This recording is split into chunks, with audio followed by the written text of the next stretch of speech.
Welcome to The Explainer. So, what happens when a liberal icon like Jon Stewart gets told that Donald Trump's aggressive policy on Iran was actually the right one? Yeah. Today, we're going to dive into a pretty surprising conversation that challenges decades of U.S. foreign policy. So, the whole analysis really kicks off with this fascinating premise. You've got Jon Stewart, a voice many people know and trust on the left, and his entire worldview on Iran is about to be challenged. But get this. The surprise isn't just the challenge itself, it's who's delivering it. The veteran journalist Christiane Amanpour.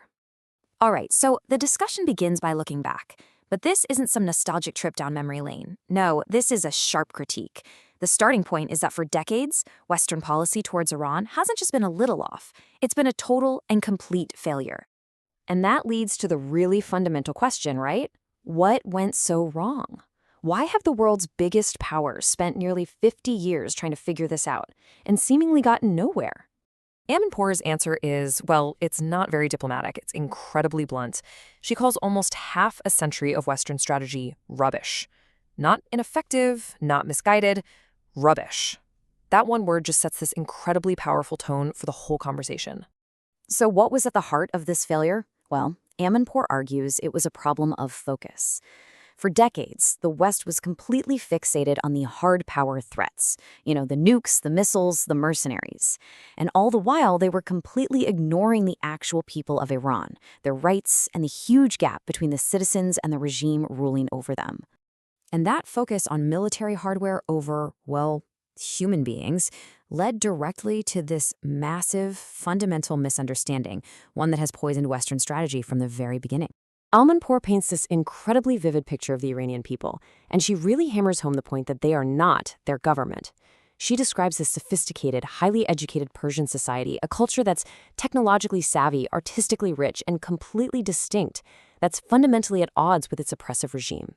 And this timeline just powerfully shows you that disconnect. I mean, think about it. Just 8 days after President Carter called Iran an island of stability, the whole revolution ignites, and the West is completely blindsided.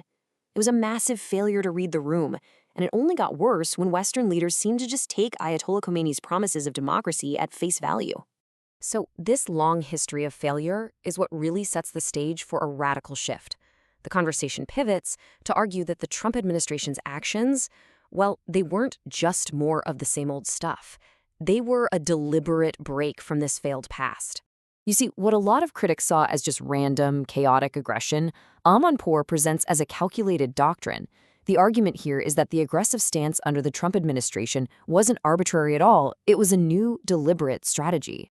And Amanpour defines this new doctrine with a simple, really powerful phrase: might makes right.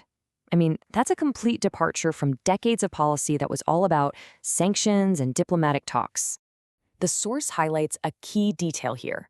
More effort and meticulous planning apparently went into these military actions than into years of past nuclear negotiations. That really underscores just how serious and deliberate this strategic shift was meant to be. Okay, so this dramatic shift from diplomacy to raw force, it raises this massive, high-stakes question. Could this new pressure actually be enough to topple the Iranian regime?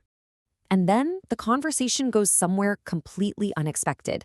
Amanpour herself brings up the possibility of a Berlin Wall moment. A scenario where intense pressure from the outside creates the conditions for a sudden internal collapse of the government. Something that seems totally impossible right up until the moment it actually happens.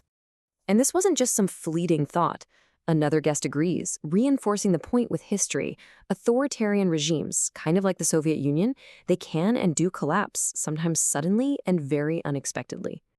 And that is the central dilemma here.